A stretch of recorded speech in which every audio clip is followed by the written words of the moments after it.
There is a heating system older than most nations on Earth. The Koreans built it, the Romans refined it, the Chinese scaled it for millions.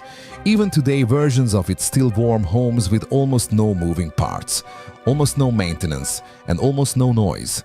It does not rely on fragile electronics or endless monthly bills. At its core, it uses one of the cheapest materials on the planet to store heat and release it slowly for hours, sometimes even days.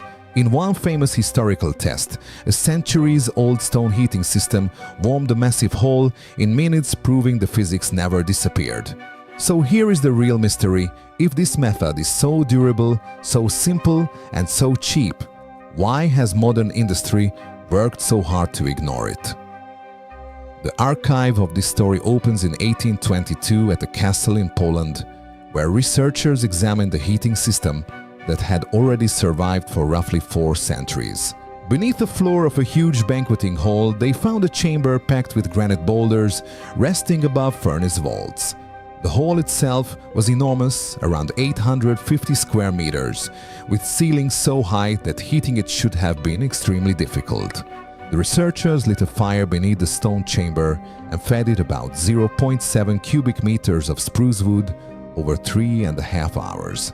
Then they waited. Just 20 minutes later, the temperature inside the hall rose from 6 degrees Celsius to 5 degrees Celsius. That is the kind of result modern heating systems would proudly advertise. Yet this one was already hundreds of years old. It was not a concept. It was proven performance preserved in stone. What the Polish castle preserved was not an isolated miracle. It was part of a much older tradition. In Korea, builders developed the ondol, a system that sent hot gases from an external fire through channels beneath thick stone floors. Those floors absorbed heat and then released it gradually for 12 to 24 hours, keeping living spaces warm long after the fire was gone. By the 15th century, ondol was common across Korea, used by rich families and poor families alike because it worked. In northern China, people built the Kang, a heated masonry platform connected to a stove by a flue. Families cooked, slept, and stayed warm using stored heat in brick and stone. Archaeological evidence shows this method served vast populations. Long before modern furnaces, the Romans had perfected the hypocausts heating baths and buildings by moving hot air beneath raised floors. Different cultures, different centuries, same discovery. Heat stored in dense material, lasts longer, costs less, and makes winter survivable. While many countries abandoned heavy masonry heating, Finland kept improving it. In 1980, Tulikivi began building massive soapstone fireplaces designed to capture intense heat from a short hot burn and then radiate that warmth slowly for the next 24 hours.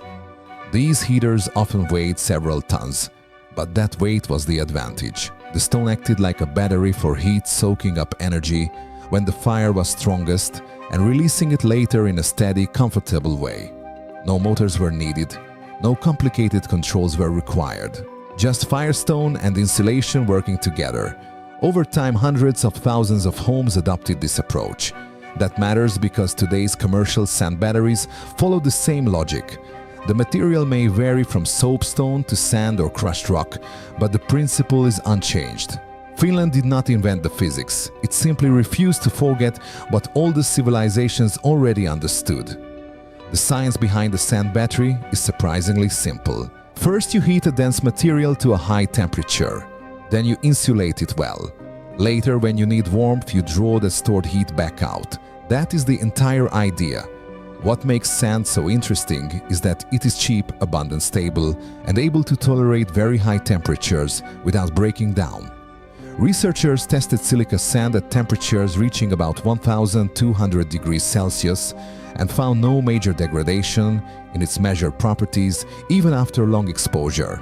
In other words, the storage medium itself barely ages. Sand also has another useful trait: low thermal conductivity. Heat moves through it slowly. That means it is not ideal when you want instant heat transfer, but it is excellent when your goal is to hold warmth for long periods with minimal losses. This is the key mental shift. A sand battery is not creating heat from nothing. It is storing heat when energy is available and releasing that heat later when the house needs it. When engineers began comparing thermal storage materials, the numbers were startling. Sand-based thermal storage was estimated at roughly $4 to $10 per kilowatt hour of stored energy, while home lithium-ion battery systems could reach around $300 per kilowatt hour. That is not a small gap. It is a different economic universe. In raw material terms, the contrast is even sharper. Ordinary sand can cost about $16 per cubic meter, while lithium-ion cells are vastly more expensive. But the most important point is this: heating a home does not always require storing electricity as electricity. If your goal is warmth, then storing heat directly can be far more logical. Yes, converting electricity into heat and then back into electricity would lose efficiency. But for residential heating, you usually do not need that final conversion. You only need usable heat when temperatures drop. In that context, cheap thermal storage can outperform expensive electrochemical storage by solving the right problem instead of the fashionable one. If sand batteries are cheap and proven in principle, why are they almost non-existent in American homes? The first barrier is the building code system. In most states, legal construction follows approved materials and methods already listed in the residential code. Concrete lumber masonry and standardized heating equipment have clear pathways. A site-built thermal storage system made from sand steel insulation and heating elements usually does not. That pushes it into the category of alternative materials and methods where the homeowner may need an engineer's special analysis, extra paperwork and approval from an official who may have never seen such a design before. Then comes certification. Many heating systems need recognized safety listings, but no standard residential UL listing really exists for a sand battery. No listing means no easy category. No category means no simple permit path. The result is not necessarily a secret conspiracy. It is a regulatory structure designed for mass-produced commercial products, not low-cost durable systems built from common materials on site. Even if a homeowner could build a safe and effective sand battery, another problem appears immediately. The financial system may refuse to recognize its value. Mortgage rules usually expect a standard, clearly documented heating system. If a house relies on something unusual, appraisers may assign little or no added value to it, even if it reduces energy bills dramatically. That makes resale harder and financing more complicated. Insurance creates another obstacle.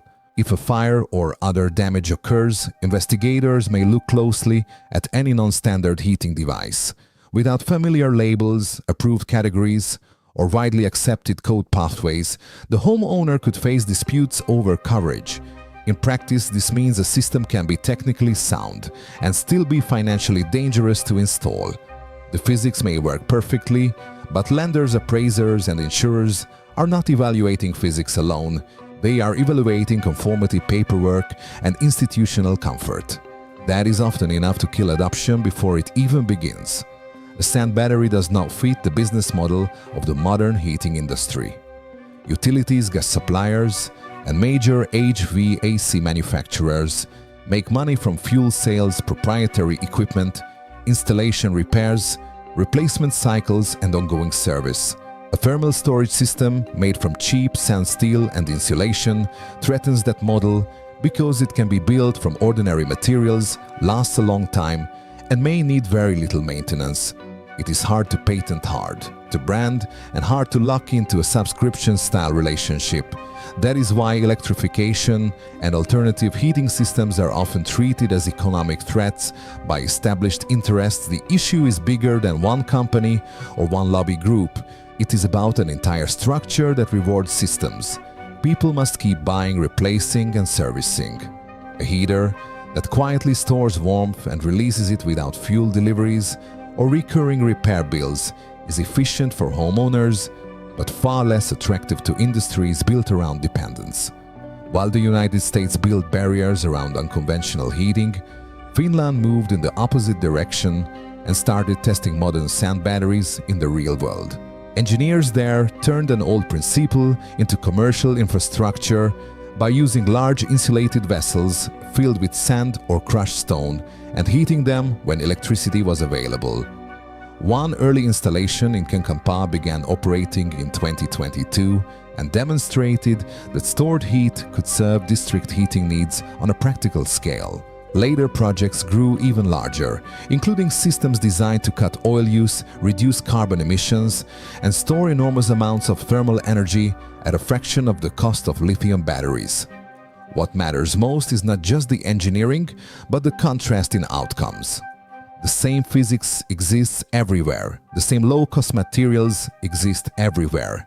Yet one country created a path to deploy the idea, while another left it trapped behind codes, categories, and institutional hesitation.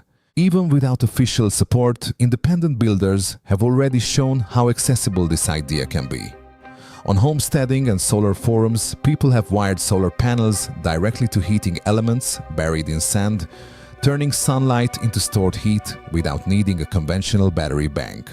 Others have used steel drums, mineral wool insulation thermostats, and simple electric elements to build compact thermal storage systems for a few $100s. Some reported temperatures above 600 degrees Fahrenheit lasting overnight, while others experimented with even hotter small-scale test vessels.